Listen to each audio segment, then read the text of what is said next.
Boa tarde a todos, meu nome é Marildo e é com muita alegria que estamos dando início a mais uma tarde de estudos pelo grupo de apoio Aulas da Vida, SEAC Bauru, que ocorrem sempre às sextas-feiras a partir das 13 horas e 30 minutos. Desse modo, meus amigos, sintam-se todos fraternalmente abraçados, espíritas ou não, iniciantes ou simpatizantes.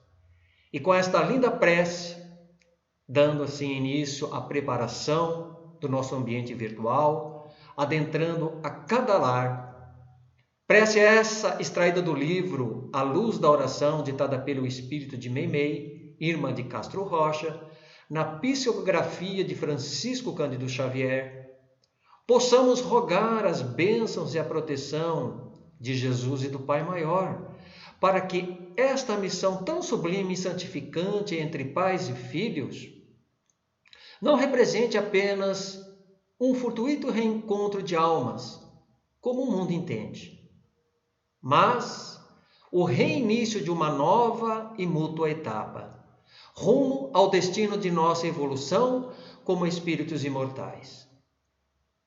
Portanto, convido a todos que elevemos os nossos corações em prece a partir desse instante.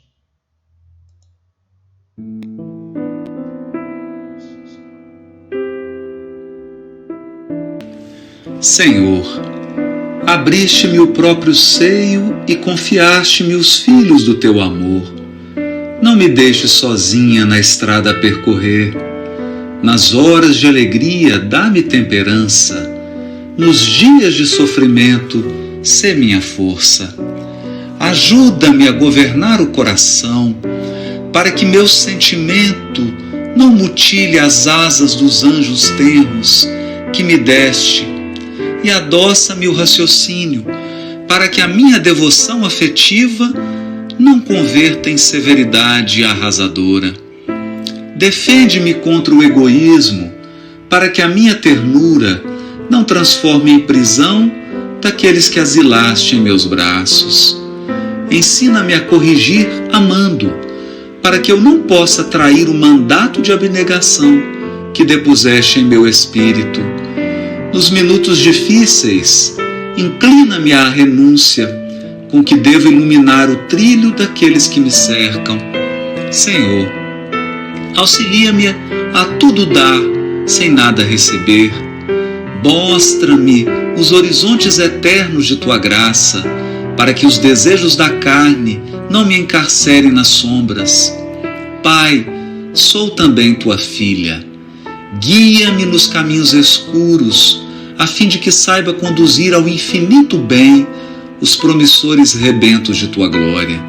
Senhor, não me desampares.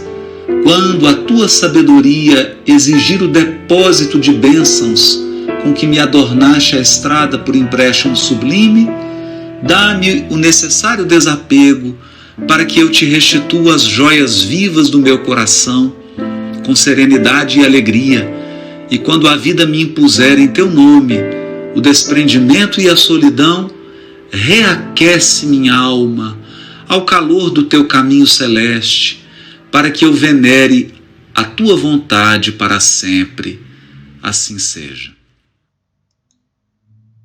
Tivemos então aí, na voz do expositor espírita Haroldo Dutra Dias, esta oração chamada Prece das Mães.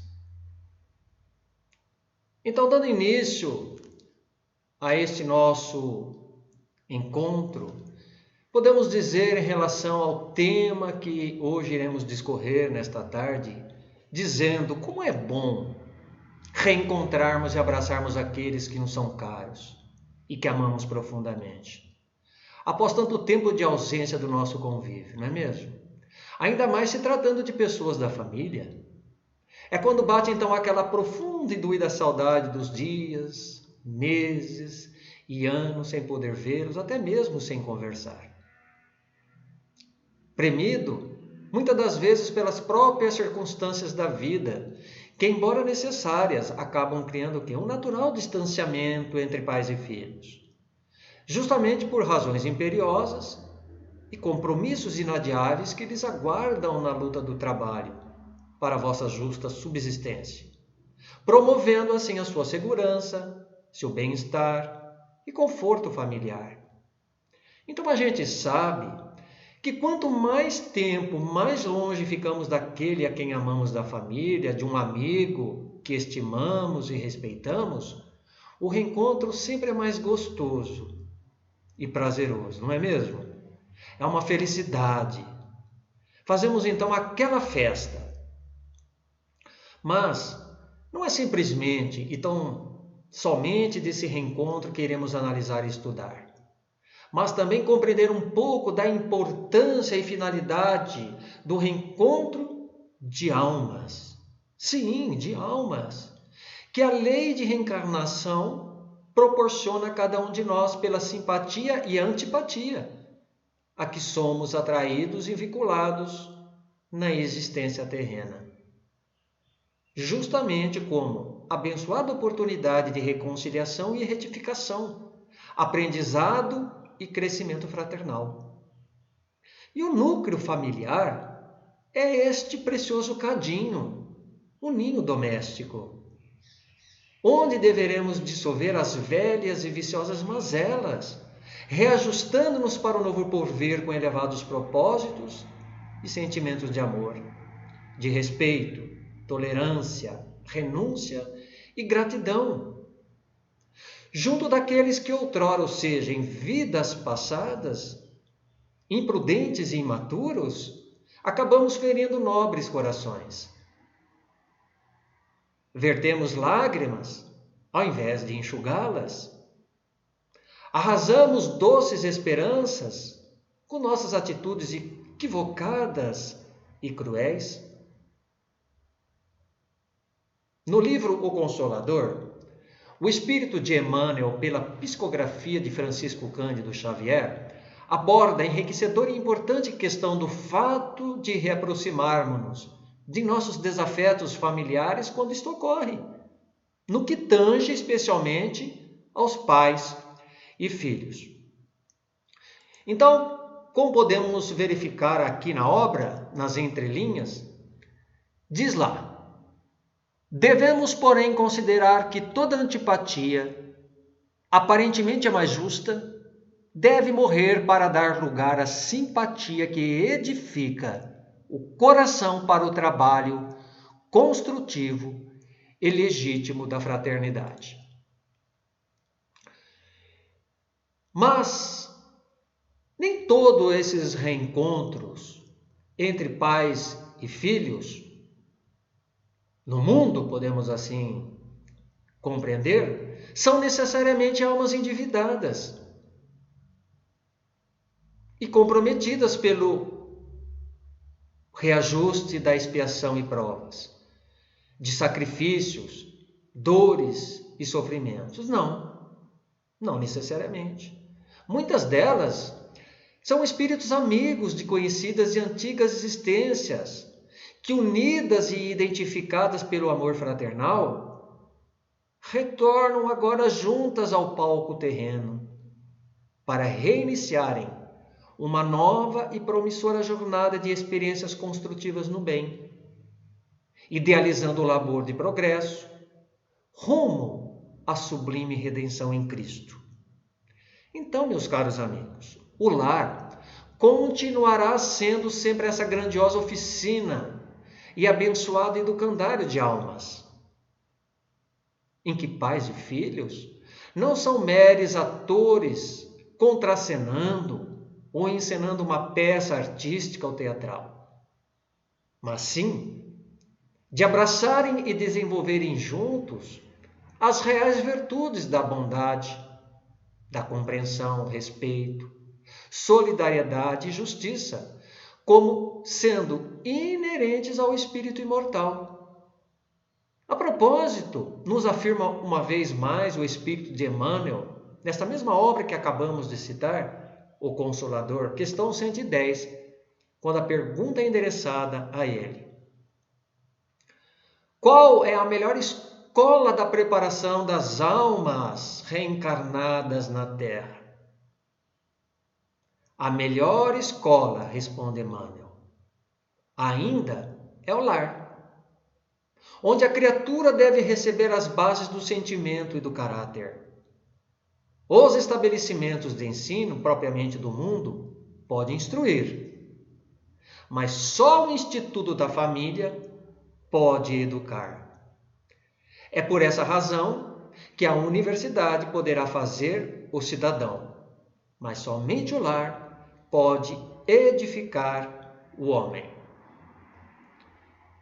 Em O Livro dos Espíritos, na questão 132, os amigos espirituais responderam a Allan Kardec que a finalidade da encarnação para os espíritos é de levá-los à perfeição, afirmando que para uns é uma expiação, para outros uma missão.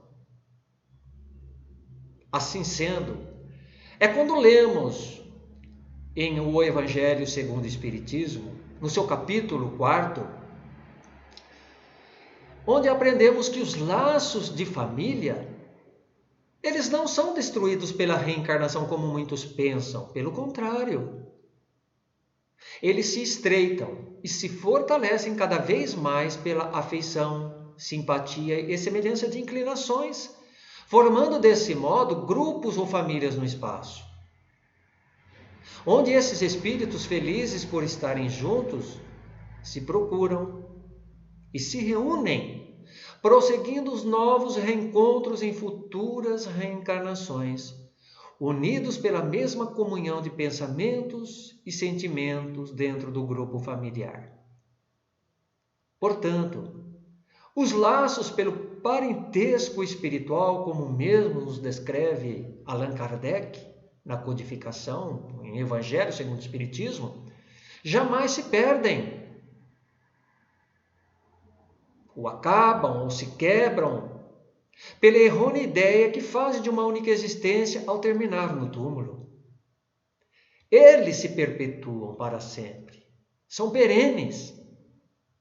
Agora, quanto aos laços pelo parentesco materiais, esses sim, terminam, acabam, por serem frágeis, servindo apenas de instrumentos passageiros para evoluirmos espiritualmente, moralmente e intelectualmente.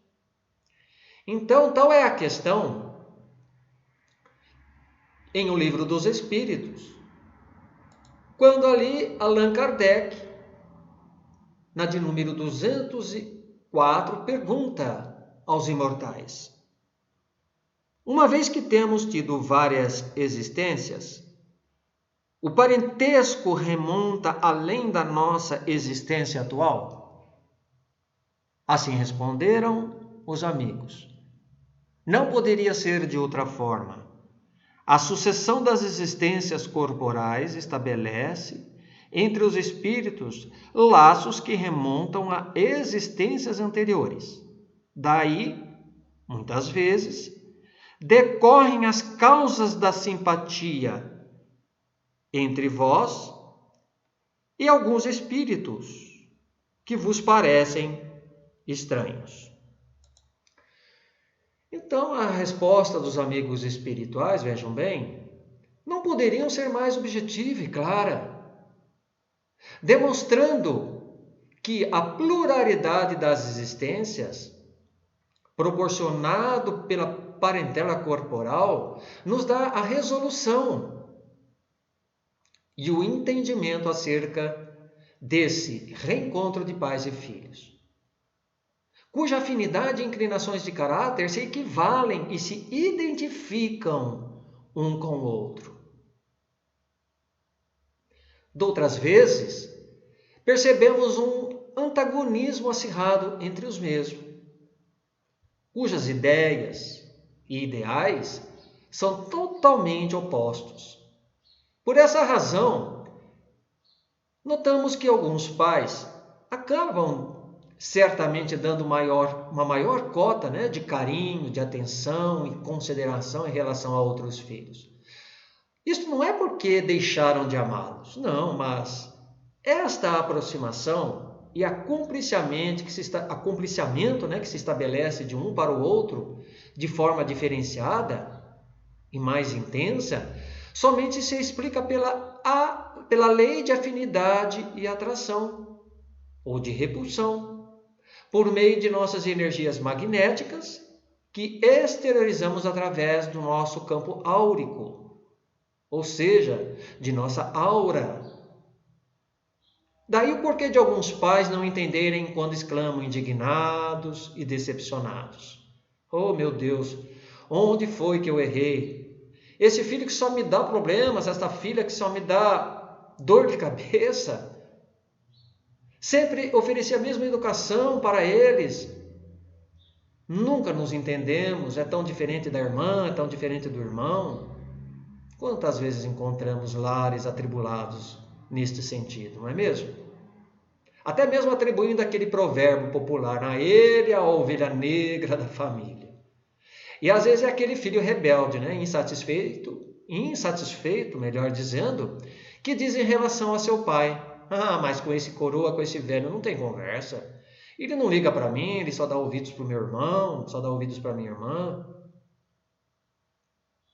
Então disso deriva outras duas questões de Allan Kardec em O Livro dos Espíritos. Quando lá buscamos na de número 207, os pais transmitem frequentemente aos filhos uma semelhança física. Transmitem também uma semelhança moral? Respondem os imortais: não, porque se trata de almas ou espíritos diferentes. O corpo procede do corpo, mas o espírito não procede do espírito. Entre os descendentes das raças não há consanguinidade. E prosseguimos ainda a questão seguinte, 207A. De onde vêm as semelhanças morais que existem às vezes entre pais e filhos? São espíritos simpáticos, atraídos pela semelhança de suas tendências. Então, inclusive esta resposta da 207, ela é uma confirmação do que Jesus respondeu a Nicodemos naquela época. Senador dos judeus, naquele instante quando interroga o mestre entre os fariseus: como pode nascer um homem que já está velho? Poderá ele entrar no ventre de sua mãe para nascer uma segunda vez? Esta foi a pergunta de Nicodemos. Então Jesus respondeu: o que é nascido da carne é carne, o que é nascido do espírito é espírito. E acrescenta ainda: não vos espanteis o que eu vos disse, que é preciso que nasçais de novo. O espírito sopra onde quer e ouve a sua voz, mas não sabes de onde ele vem, nem para onde ele vai. O mesmo se dá com todo homem que é nascido do espírito. Uma outra coisa muito importante a considerarmos dentro das leis imutáveis, sábias e amorosas de Deus, visando o planejamento futuro de reencontro entre pais e filhos no mundo, é o esquecimento temporário do passado. E por que temporário, diriam alguns? Poucos estão atrelados a esse entendimento, poucos sabem disso. Porque o espírito, quando ele retorna, ou retornando à vida espiritual, ele reencontra a lembrança do seu pretérito. Ele recorda as suas ideias. Mas quando reencarnados, quando estamos aqui no mundo, este véu, ele vem o quê? Encobrir o esquecimento de nossas recordações pretéritas. É providencial e abençoado recurso para, entre aspas, zerar nossas diferenças e equívocos perpetrados, ou seja, praticados, possibilitando assim o quê? Darmos um novo ponto de partida.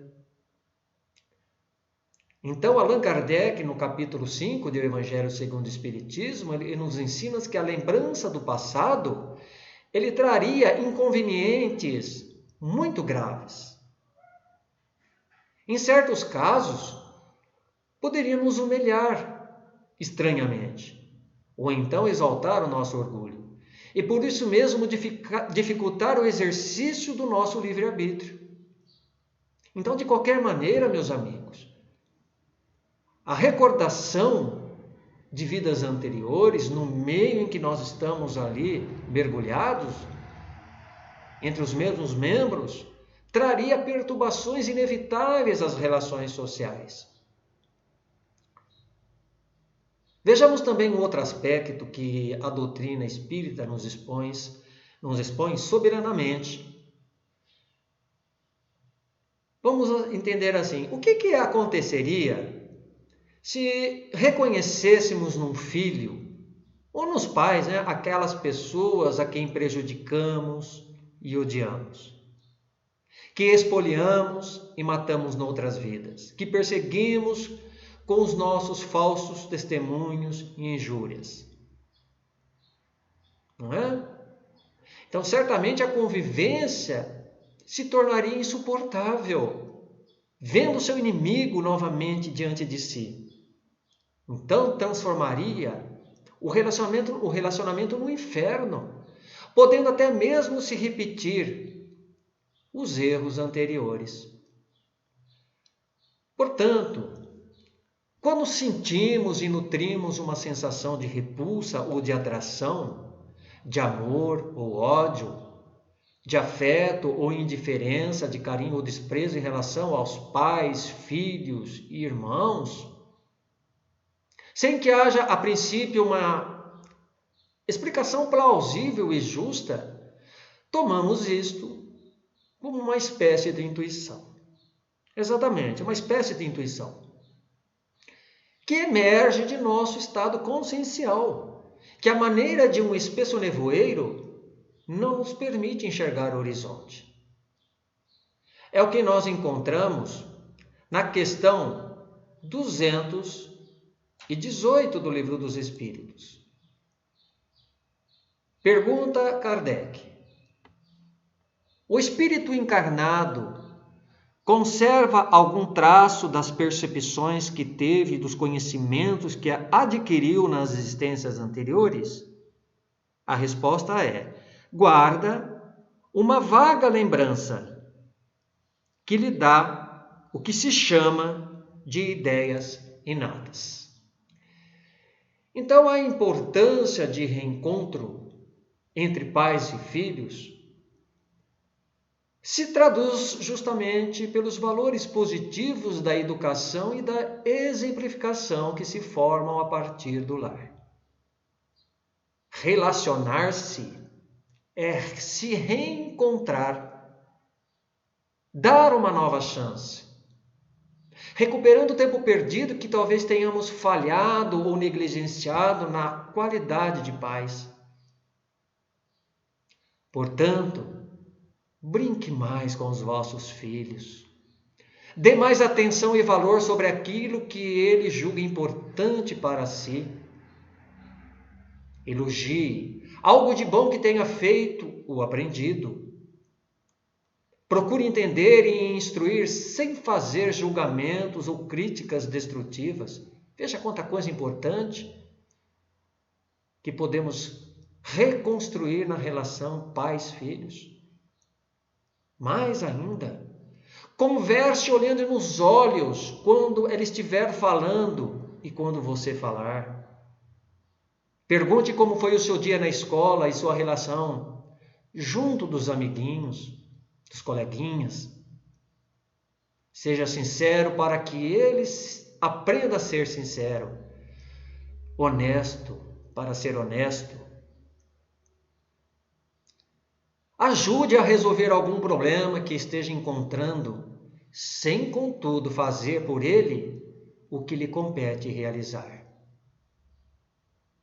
Além da educação sociomoral, não deixe, meus amigos, que lhe falte primordial, que é a educação espiritual. A educação espiritual é a evangelização.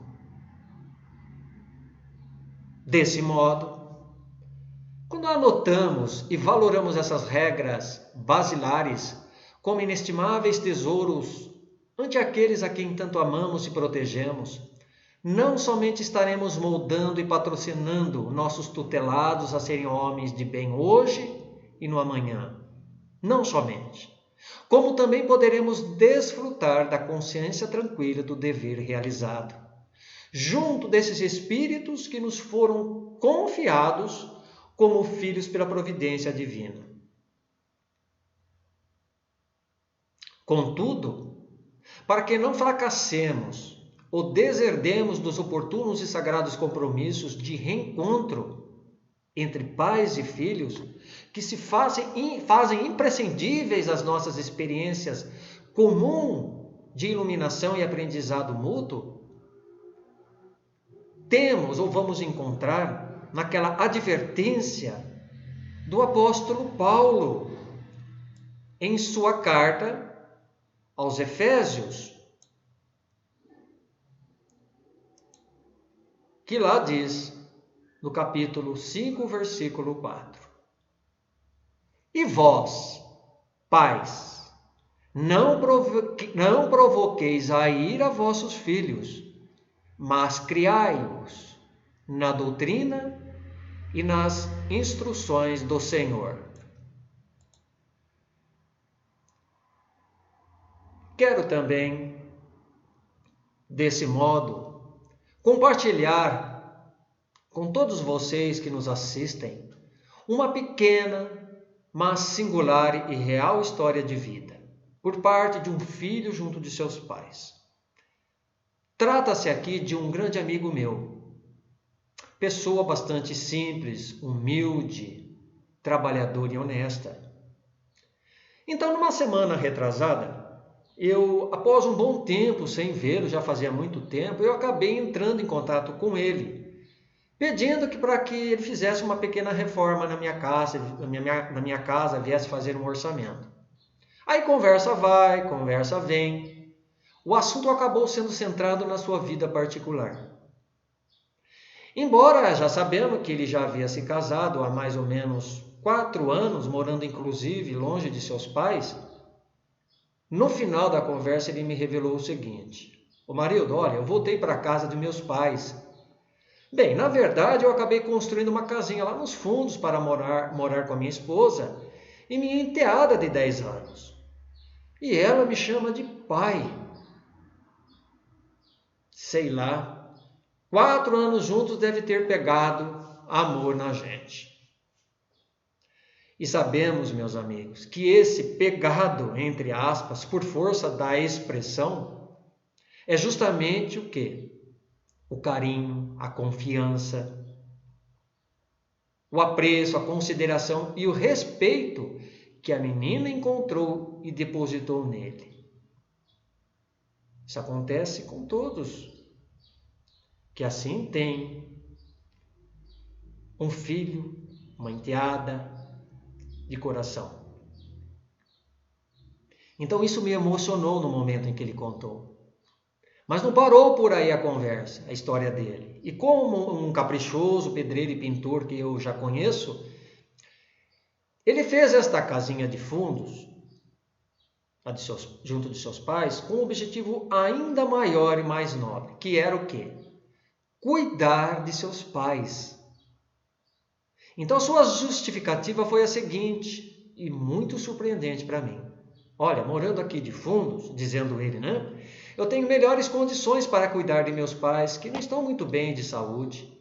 Ele com diabetes, muito teimoso, ele não procura se cuidar como deveria. Sabe como que é, né? Então eu bem cedo, antes de trabalhar, preparo a insulina e aplico nele. Pega lá aquela agulhinha e aplica nele. Quanto à minha mãe, eu não posso deixá-la sozinha. Ela tem problemas na cabeça, que são neurológicos, e não sabe tomar os remédios direito e na hora certa. E olha aqui um detalhe, hein? Este meu amigo, ele não é filho único, tem mais irmãos. Mas como sabemos que nas melhores famílias isso acontece com certa frequência, sempre há aqueles que tiram o corpo fora, como dizemos, deixando o quê? A responsabilidade somente para um. Então esse relato, portanto, demonstra que o reencontro entre pais e filhos é também cuidar deles. É como está lá no Evangelho. É assisti-los e ampará-los nas vossas necessidades, proporcionando repouso em sua velhice.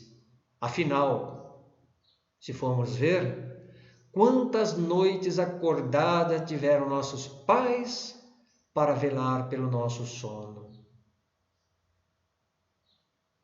Portanto, meus amigos, que a nossa gratidão com os nossos queridos pais seja retribuída com todo o nosso desvelo, carinho e ternura. É como está anunciado em Êxodo, no capítulo 20, versículo 12. Honre seu pai e sua mãe, e viverás longo tempo sobre a terra. E não é isto que esse meu amigo fez, continua fazendo? Praticando que a renúncia diante de seu pai, de sua mãe, desprendimento, a dedicação, a doação de seu tempo para com eles? Mas ao contrário de muitos, dizendo, eu não tenho tempo, uma horinha que der eu vou lá. Então é um belo exemplo de vida a seguir. Então vale lembrarmos neste caso a carta de Paulo a Efésios também, lá no capítulo 6, versículo 1. Filhos, obedeçam a seus pais no Senhor, pois isso é justo. Então encerramos, meus amigos, mais este oportuno e gratificante momento com que o Mestre Jesus e os bons Espíritos nos envolveram e ajudaram a conduzir com sabedoria. Mais este encontro pelo grupo de apoio Aulas da Vida. Nosso fraterno abraço à Amália, esta amiga querida e dedicada coordenadora do grupo, que todos os meses, Amália, com tanto carinho, escolhe aí os maravilhosos temas para podermos levar a cada um de vocês que nos assistem. Então, por fim, deixo aqui minhas sinceras despedidas de gratidão pela participação de todos os internautas que estiveram sintonizados conosco, onde agora assistiremos um vídeo que certamente irá nos emocionar muito e fazer refletirmos quanto à necessidade imperiosa deste reencontro, sem podermos mais adiar ou hesitar quanto aos propósitos superiores que nos aguarda como filhos de Deus. Até mesmo recordando o apóstolo Paulo aos Gálatas, façamos o bem enquanto temos tempo, especialmente aos da família da fé. Porque como o próprio Paulo diz, se nós não fizermos, meus amigos, isso, amanhã pode ser tarde demais. Então, paz a todos e um feliz e abençoado final de semana. Vamos ao vídeo.